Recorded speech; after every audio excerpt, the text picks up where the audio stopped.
ओहो चाम्रे head safe हौ भैयाजी तपाईँ त मधेसदेखि आइहाल्नु भएछ।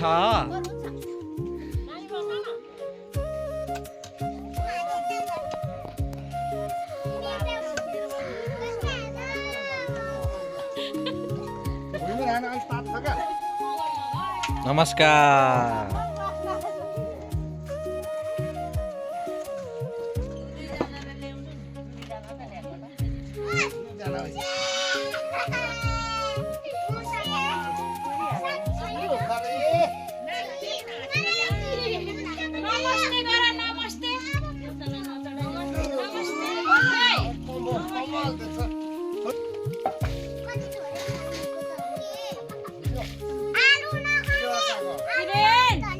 के भनेको यहाँ आएर भन न सुनेन कान